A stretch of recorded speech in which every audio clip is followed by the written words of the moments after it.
Assalamu alaikum wa rahmatullahi wa barakatuh. Mes frères et sœurs, marhaba bikum.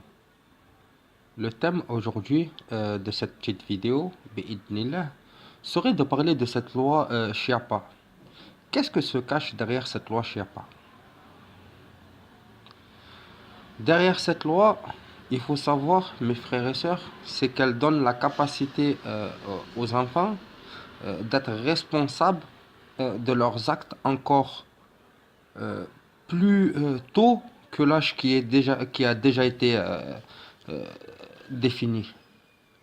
Cette loi elle fait passer, écoutez bien, subhanallah, je rigole parce que ça me fait rire. Cette loi elle fait passer l'âge de la responsabilité de l'enfant à 5 ans. C'est-à-dire à partir de 5 ans, un enfant il peut être jugé. Hmm.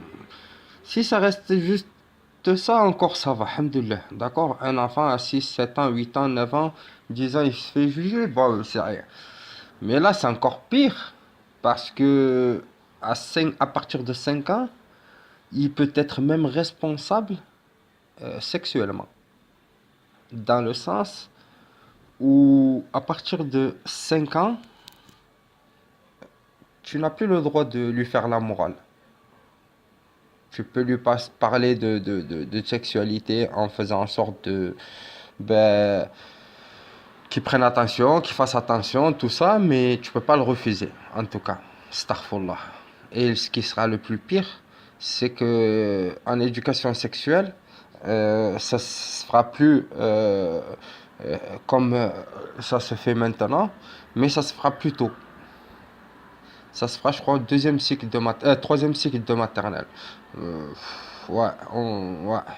Enfin bref. Si je devais commenter, je commencerai à dire que nos enfants, c'est une MNA. Le fait de les laisser partir à l'école euh, et d'étudier ça, et on sait quels sont les programmes scolaires, fait de nous des irresponsables et on ne sait même pas comment on va être jugé, subhanallah. Qu'Allah nous pardonne et nous quitte, amin. En tout cas, revenant à cette loi Chiapa, cette loi-là, là, eh ben, non seulement l'enfant il sera responsable de ses actes physiques, euh, moraux et sexuels, mais en plus de ça, ce qui est encore plus pervers et ce qui se cache derrière cette loi et qu'il faut bien décortiquer pour la comprendre, c'est que si un enfant il se fait violer, ce n'est plus au violeur de se justifier et de se défendre de ce qu'on l'accuse. Mais à partir de cette loi, bien au contraire, le violeur ne sera même plus inquiété. Encore pire que ça, il faudra que l'enfant il prouve qu'il n'a pas été consenti. Il faut que l'enfant il prouve qu'il a vraiment été agressé sexuellement, abusé et que c'est pas lui qui a cherché ou qui s'est amusé ou qui a excité ou quoi que ce soit le violeur. Astaghfirullah. Astaghfirullah. Et ces propos, c'est pas moi qui l'ai dit, c'est un ancien directeur des fonctions publiques qui s'occupait des services de l'enfance et de la jeunesse. En tout cas, c'est quelqu'un qui était dans les services judiciaires. Donc, qui a écrit un article. Je vais essayer, Inch'Allah, de retrouver l'article et de le mettre en lien justement en bas de la vidéo, Inch'Allah. Comme ça, ça sera un complément d'enquête qui commencera, Inch'Allah, à vous aiguiller vers justement des témoignages et, et tout, Inch'Allah, pour voir que vraiment tout ça c'est grave.